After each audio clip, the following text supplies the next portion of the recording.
What is good, everybody? Welcome to a joint collaboration podcast. I'm Rob Stats Guerrera. He's Grant Cohn. This is a simulcast going out to my YouTube channel, his YouTube channel. New show going to come at you every Wednesday, noon Pacific time. What's up, Grant? This is exciting. How are you, Rob? Yeah. Let's go. I know you're doing well because you just advanced in the gold standard 49ers Media Madness bracket. Congratulations. When you first made it, I was like, oh, man, look at this popularity contest. This is awful. Was terrible with journalism. Then I won the first round. I was like, yes, everyone check out this. Vote for. It's a great thing, though. What's nice about it is it's getting a lot of people exposure, man. Like Jason Aponte in the Sweet 16, Vish in the Sweet 16, Eric Crocker. Not that he needs more exposure.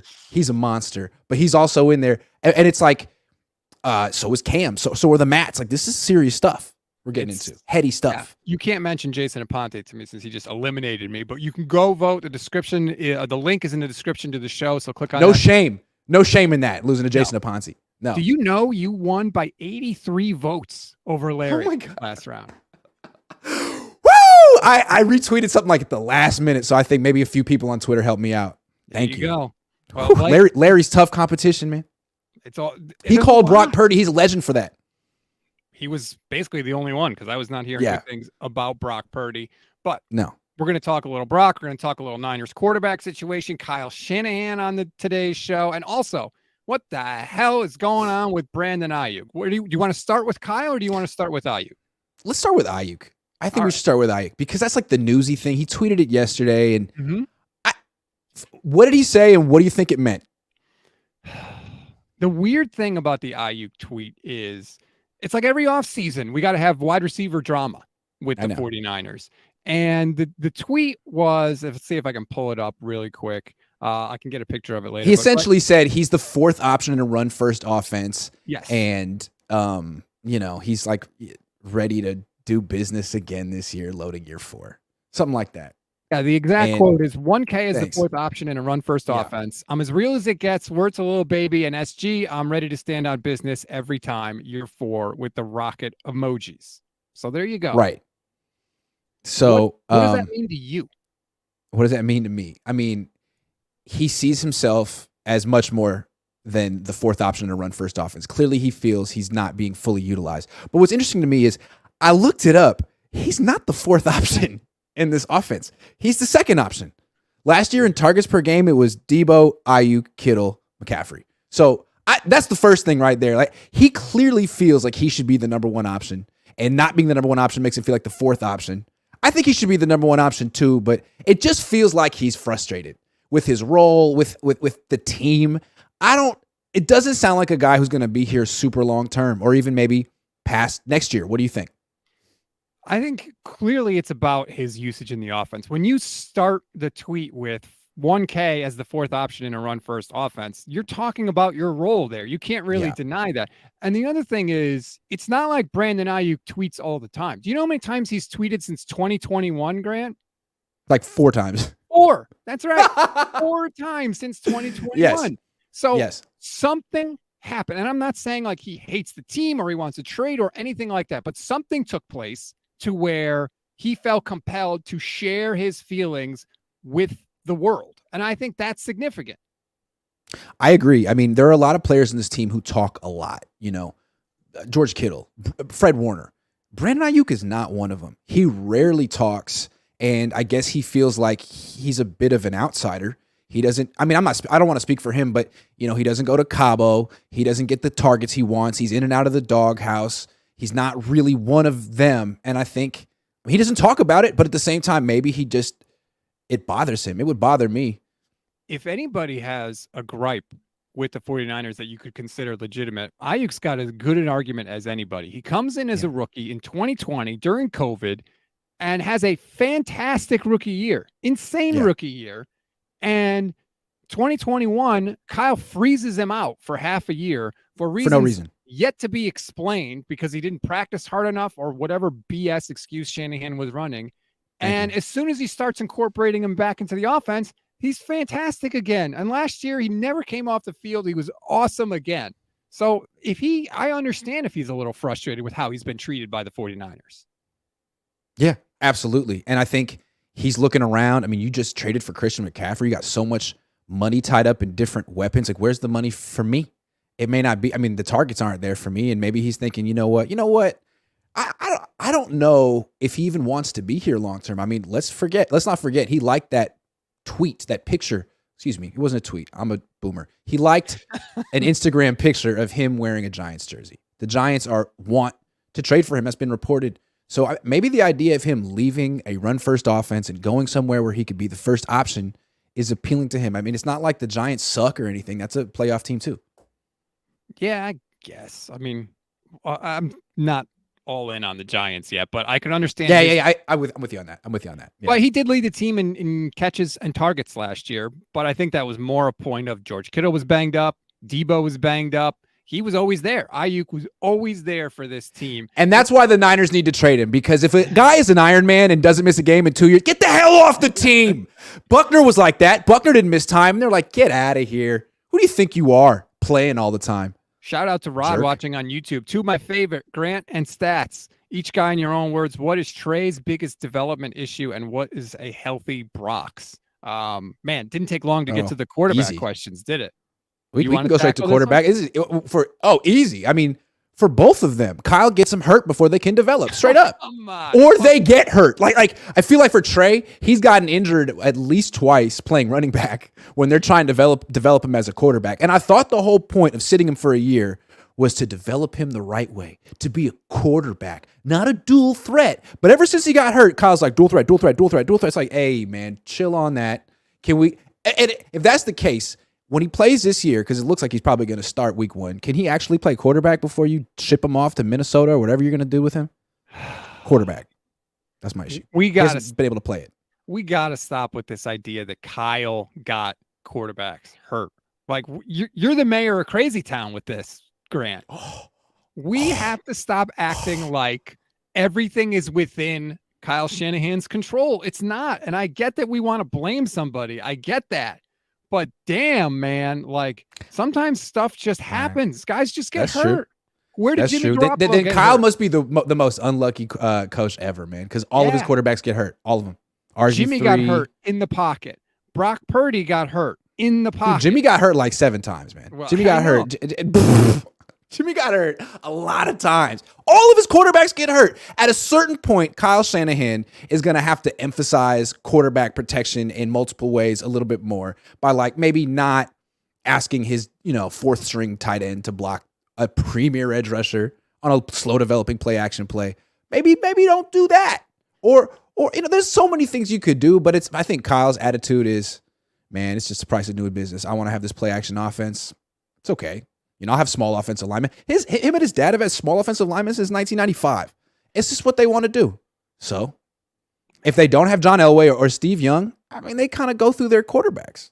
That's kind of what they hope that they were drafting, I think, with Trey a little bit. Yeah. Let's get to the Gold Rush 561. Just a guess, I bet agent and front office, going back to Aiyuk, are in preliminary talks for extension, and front office gave a lowball number, as they always do. That was my first thought, was that there was communication, and maybe he didn't like the first offer. I think the way the Niners do business is they don't even present an offer until late in the process. I think that was the issue with Debo last year. Not that they necessarily lowballed him, but that there was no offer in March. And he was like, what the hell is going on? And he had to talk to Trent and all these people like, this is what they do, man. They'll present it later, and you got to be patient. So Aiyuk's under contract for 2 more years. I doubt they've put anything in front of him, and maybe that's enough to piss him off. Right. Well, maybe the agent said, hey, let's talk now that we can actually talk according to the CBA. And the Niners were like, no, that's not what we do. Right. It's like we're going through a tunnel. Yeah. Huh? Nah. Yeah. And then I would get it. Like, Aiyuk's like, hell, I've been through hell and back with this team. I'm always there. Like, you don't want to at least talk about it. I could see that getting him mad too. I could definitely see that getting him mad. I can't pronounce that sentence or talk English today. Having a tough time. Let's move on. I feel like I don't want to speak too much for Brandon Aiyuk because he could tweet something else and be like, man, I was just tweeting lyrics. It's like, okay, fair. Whatever. Right. Yeah. All right, let's get to Shanahan then, since let's get to Shanahan. That was the other thing. Because I was listening to you and your dad, and first of all, your dad, like, wanting to fire Kyle Shanahan after last year. He was the coach of the year. Why would you fire him? I mean, no, he wasn't. He should have been. He Well, absolutely should have been. Well, okay. That's a different thing. Say should have been than he was. But the thing with Kyle Shanahan, I feel like the thing with this team is he just feels like fool's gold.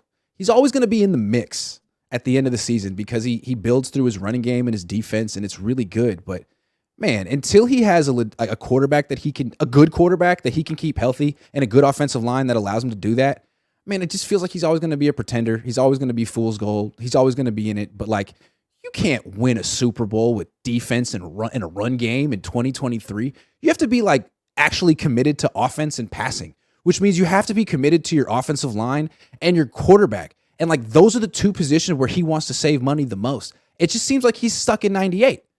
Like, he's literally stuck in 98, in my opinion. That's the way I see it. So, I mean, yeah, I think he'll be in the NFC Championship game this year for sure. I think he'll win 13 games, and he'll, maybe win the NFC, the Coach of the Year. But is he going to win the Super Bowl?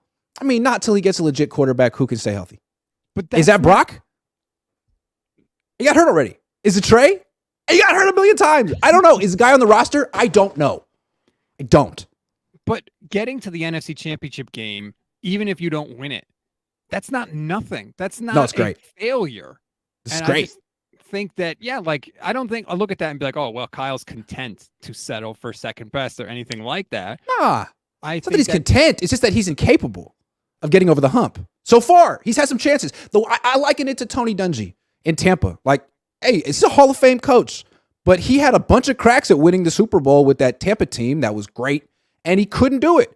They got rid of him, brought in John Gruden, who I'm not saying is even a better coach than Tony Dungy, but he won with that team for whatever reason. Then Dungy goes to Indianapolis, inherits a Hall of Fame quarterback, and wins. I think that's what Kyle needs to do.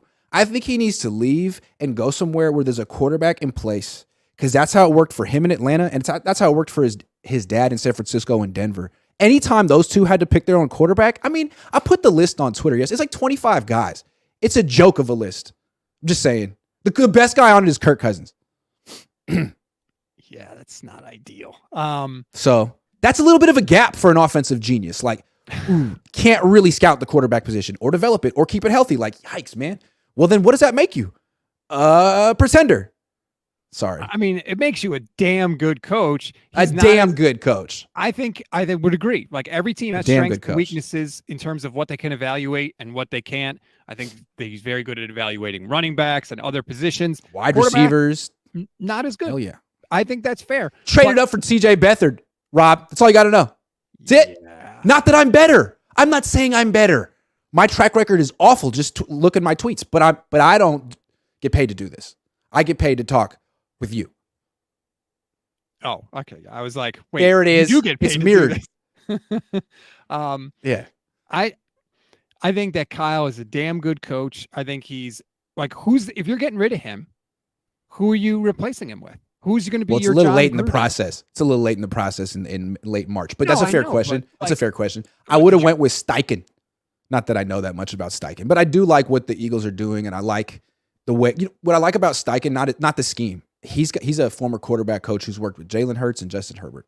Like, I want a guy who's shown results with young quarterbacks. And maybe it's just that those guys are baller young quarterbacks and he did nothing with them. But I think I'd at least interview him. Like, what did you do with those young quarterbacks? Because over here, we just get them injured. I don't know what we're doing, but we're just getting them hurt.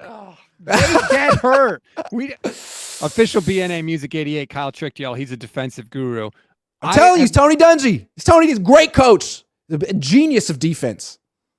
We would have said the same thing about Andy Reid until Andy Reid won Super Bowls. But the difference between them is that Andy Reid showed right off the bat that he knew what he was doing with the quarterback position. That was one thing he always had on. He never went through a period where he was like, man, he's just going through 4 quarterbacks in a season. He always had someone, and he kept them healthy. How many games does Andy Reid's starters miss due to injury? Is that luck?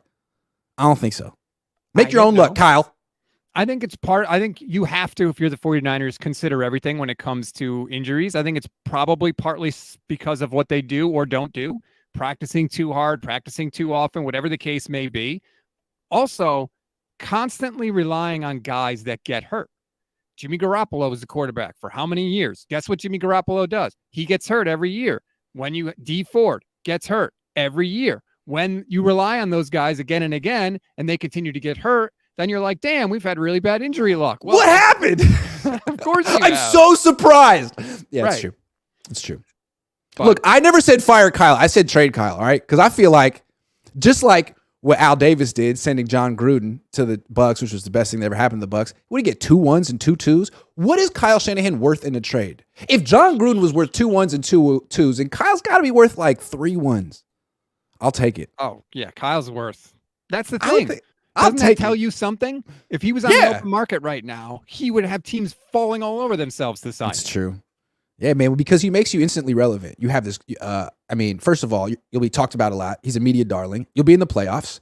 You're the Cowboys. Yay! You're the freaking cow. Or maybe a little bit better. But are you going to win the Super Bowl? That remains to be seen. He's had He's had a bunch of cracks at it recently. But he still, was he 44? He's got time. Around there, yeah. He's got Because he shows a lot of growth and change. That's the one thing I'll give Kyle. He grows and he changes a lot. I like that. He does? He's humble. He grows. He shows a lot of it. Yeah, I love that. It's funny. We just had Kay Adams on and we were talking to him about Kyle and we were like, what do you think of Kyle? And she was like, do I like interviewing him? Does he think he's the greatest gift to coaching? Yeah, he kind of does, but he's a good coach. Like, you definitely get that impression from Kyle, and we'll see it again. He's going to speak Sunday at the owners' meetings. He don't like the media. He don't like talking to us. He doesn't like answering questions from us. He doesn't like being held accountable by anybody for any reason, and he gets very prickly if you try to hold him accountable. That's okay. I mean, a lot of coaches are like that. But what I like about Kyle is he'll get prickly, but he'll answer the question anyway. Mm-hmm. Like, he sometimes can't help himself. It's almost like Will Ferrell in like Austin Powers 2. Like, if you ask the question 3 times, Kyle answer it. He just has to. It's like, oh, you asked it 3rd time. I hate when people do that. Okay, here's the answer. And he, like, as opposed to Jim Harbaugh, like, I'm not answering your question, and like stare at you. Kyle he knows the answer, and he wants people to know that he knows the answer. So he'll tell it eventually. As long as you don't phrase it in a way that he messed up. If it's not like, hey Kyle, you blew it. Why'd you do that? Mm-hmm. If it's like, hey, I want to learn about football. Will you educate me? He's like, let me give you 3 paragraphs on that. It's like, thanks, Kyle. I like Kyle. Again, what I said, here's my prediction. Never going to win a Super Bowl with the 49ers. My prediction. But if he gets fired and gets a head coaching job somewhere else where he inherits a legit quarterback, he might be able to do it. Mark, like his dad did on YouTube. Grant wants to wants to fire every Niners coach. Every Niners quarterback is not good enough. He doesn't now know who to replace them with. I had a guy. Can I just say though, when Chip Kelly was here, I was one of the only guys that said locally that said, fire this guy after 1 year. A lot of people were like, he hasn't gotten a fair chance and yada yada. Fine. That was all true. But if it wasn't for me, Kyle wouldn't even be here. Oh, man. Oh, the revisionist history. That happened almost. Chip Kelly, I have to root for him now. He coaches my team. That sucks. Are you going UCLA. to the owners' meetings on Sunday? Yes.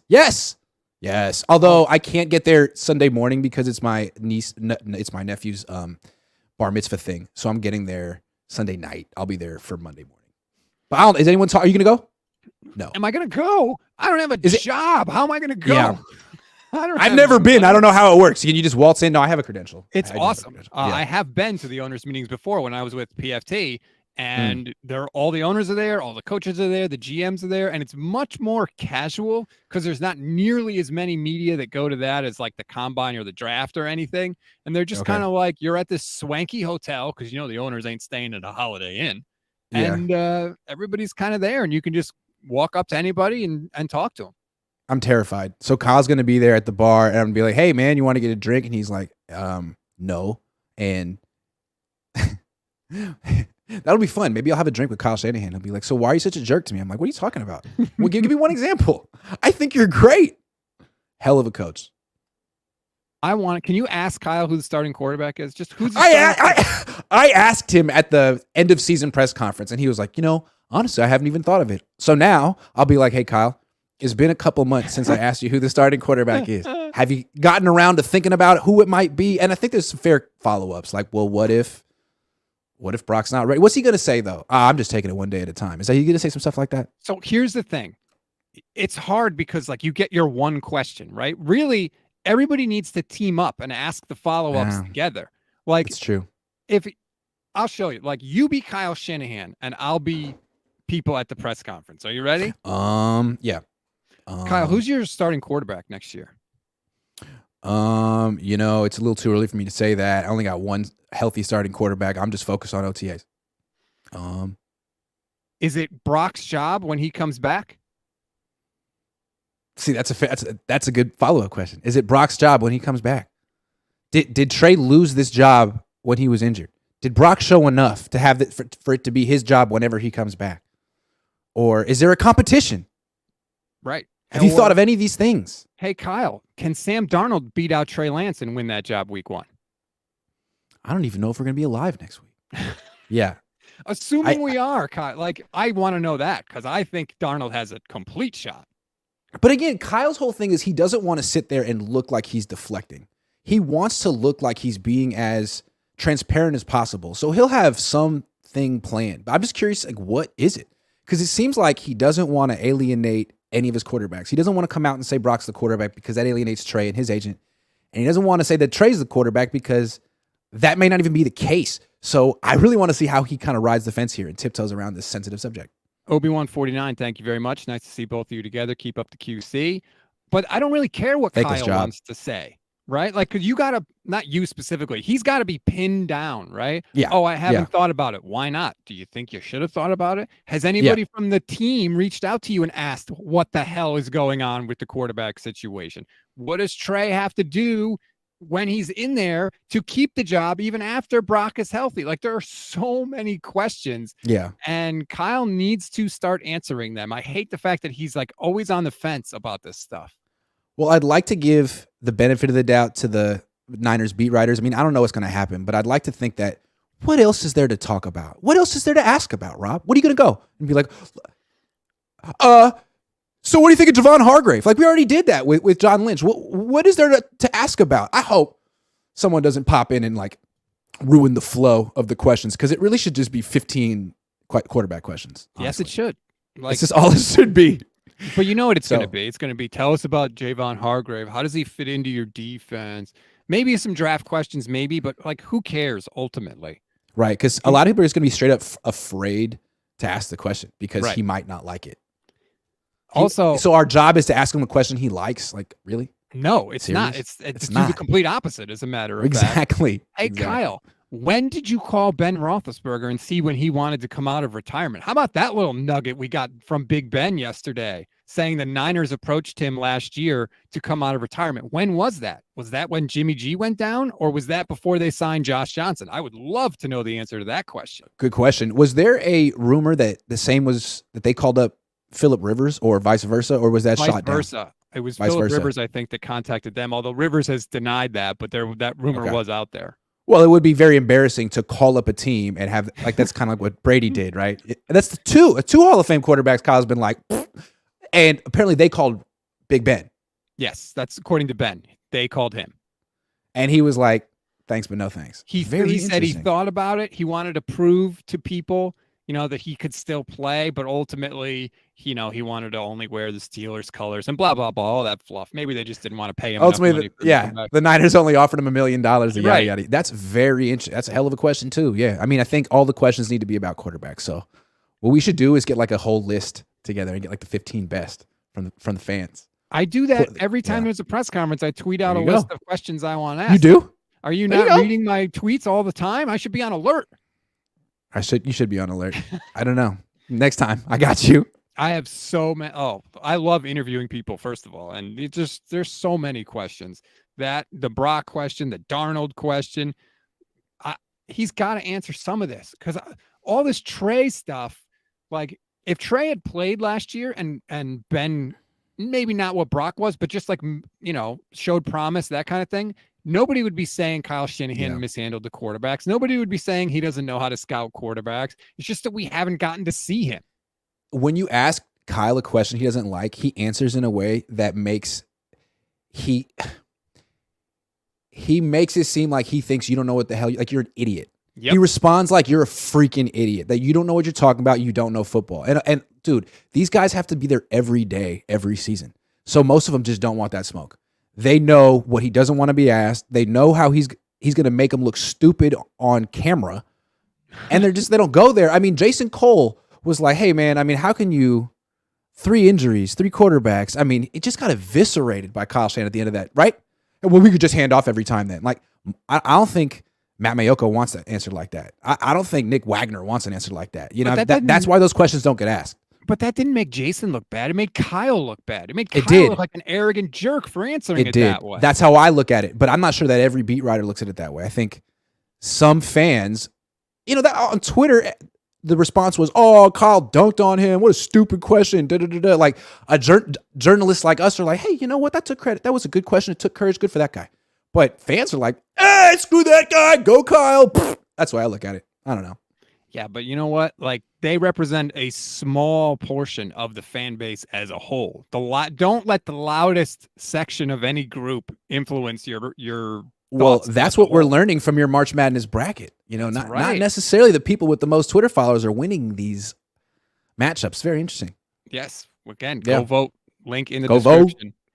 Yep. So Kyle's going to talk on Sunday. I think John Lynch hopefully will talk. Maybe Jed will talk. Are you going to try and track down Jed? I would like to, because me and Jed are super good friends. No, the thing is, if I see John, he'll be hella nice. He'll use my name. He'll shake my hand. He might even have a beer with me. Really eager to see if I can pull that off with Kyle or Jed. So we'll see. Now, I'm missing the first day, unfortunately. It's a bar mitzvah event. Right. Can't miss that. But I'll be there the rest of the time. So we'll see what happens. What would you ask Jed? Yeah. And John, too. Like, at the end of the season, you guys said, or John said, you wanted to make changes. You needed to look into making changes to win a Super Bowl. Like, what did you settle on? What is one thing you guys want to change? Because you've been on the cusp for a long time, and everyone understands these windows don't last forever. So what is something you want to do differently? Because I don't think they're going to ever answer that question straight. They talk about what they say. They say, well, we change everything every year. We're constantly changing things, but they never specifically say one thing that they changed. Right, because they don't change anything. I'd like to ask that, but I mean, also you could ask him about the quarterbacks too. Like you've said here that it was cool to sit Trey for 2 years. You said that on the record. It's year 3. What would you like to see vis-a-vis Trey this year? How would you like to see him handled? What, do you need to see him on the field? Do you not care anymore? Like, what's up, dude? You've already given him $25 million. Do you have a say here? Are you going to say something about the quarterback? That would be fair. They have to talk about this. I mean, I don't know what happened at the combine, but it felt like John Lynch didn't have to really talk about this very much. I was amazed at the questions at the combine. Like, nobody even asked about Nick Bosa at all at the combine. Yeah, that's crazy. Okay, there's going to be that question too, the Nick Bosa question. Yeah, and I know that like there's national people there, and you know they're asking questions for their articles, but yeah, the Bosa question. Yeah. Bosa's not. It's not a negotiation with Bosa though. He just writes his number down on a piece of paper, slides it face down across the desk, and Jed York and John Lynch just pick it up and say, "Do you want that in hundreds or 50s?" Well, here's a negotiation. I think how much money's guaranteed, and that's why I think this Lamar Jackson thing's a big deal. Because if his contract's fully guaranteed, then the trickle down is, well, what about the best non-quarterback in the league? Why shouldn't Nick Bosa's contract be fully guaranteed? And I don't know if the Niners are ready for all that. So it'll be really interesting. It should be fully guaranteed. They all should be fully guaranteed. They all should be. And there shouldn't be a salary cap either, but come on. Salary caps help owners. That's what. That's their only purpose is to restrict money. Yeah, parity is overrated, and all these guys are billionaires. They should all be able to spend, a competitive amount. All right, let's dip into your list of topics. What did you want to get to on the show? I just have one.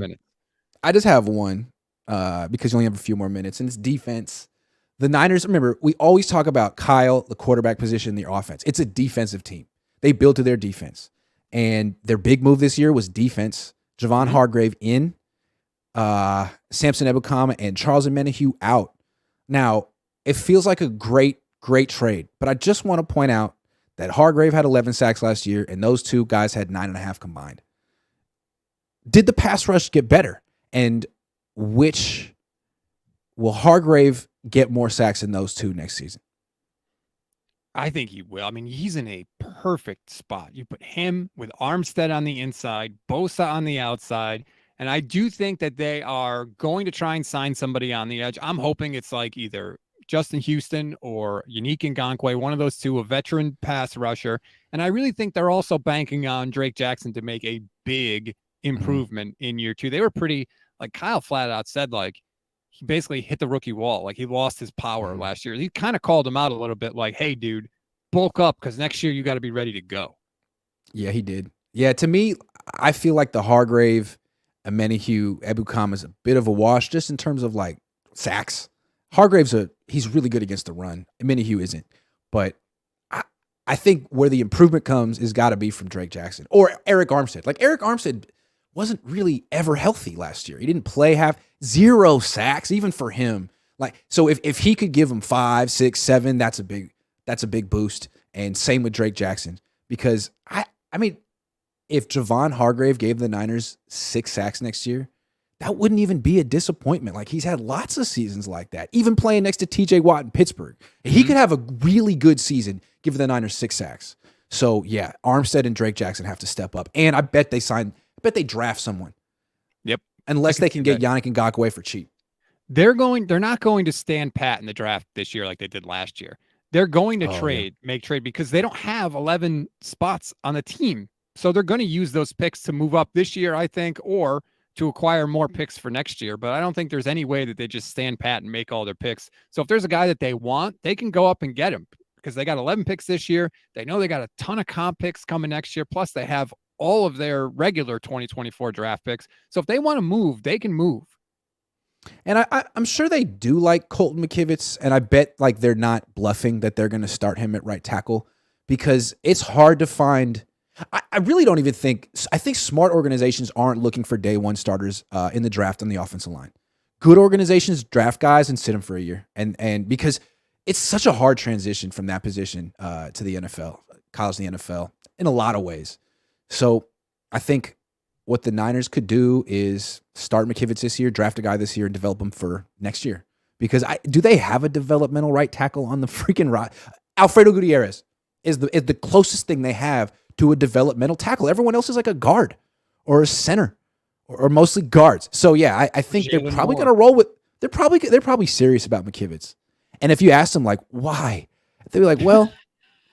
Well, have you seen Mike McGlinchey recently? Like, honestly, I mean, he's not that much worse. And I'd have to say, yeah, okay, I can believe that. I can buy that.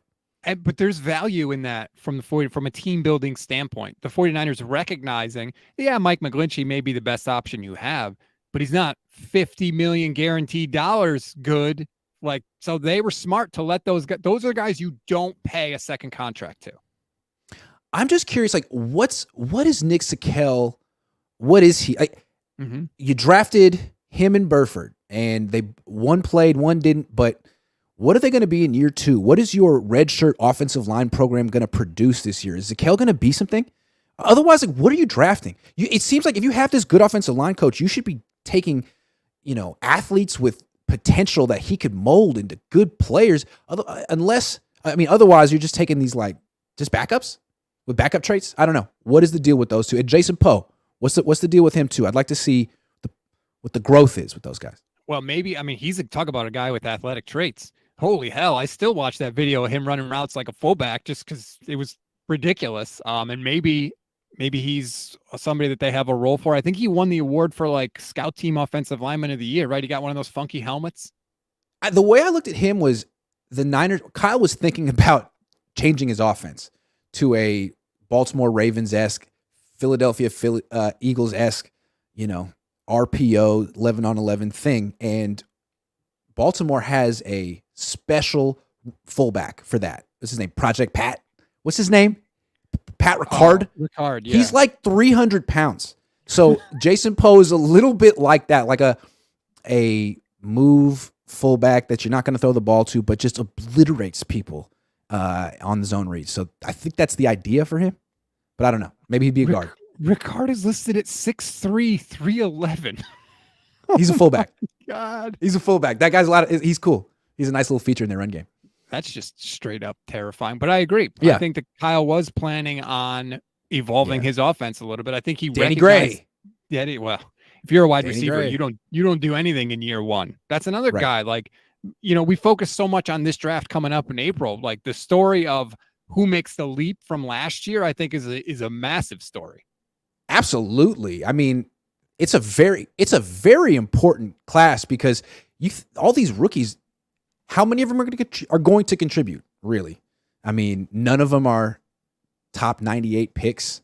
Seems to me like Jordan Mason could be really important. Drake Jackson could be really important. Sam Womack could be really important. Kalia Davis could be really important. Yep, Like another guy in the middle. Burford needs to take another step. I'm really curious to see what happens because last year all those guys stepped up. Lenore, Afunga, Banks. It was like part of the reason the Niners were so good. Big reason. Absolutely. First of all, I just want to say, since we are simulcasting this, I was not ready for the Grant Cohn chat explosion. I've never had so many comments on any video I've ever done in my entire life. I apologize if I didn't get to your comment in the chat. That's my bad. I got to run. I got to pick up my son from school. So normally we'd do a longer show, but unfortunately, got to be all pro dad. But I just want to say, Grant, thank you for hopping in. I'm excited. We're going to do this every week. It's going to be a ton of fun. And again, apologize in the chat. Go vote in the Niners Media Madness bracket. It's in the description to the show. And thanks for finally doing a show with me. I've only wanted to do a show with you for like 6 years. Absolutely. I just want to commemorate this too. This is the first simulcast I've ever done. It was me and you, and I think this is going to catch on and be a big deal. So glad we did it together. So see you next week. When you do it with other people with bigger YouTube channels, it'll be a big success. You have a burgeoning YouTube empire. What are you talking about? Like and subscribe to the channel, everybody. Grant, again, thanks to you, and we'll talk to you next week. See you next week.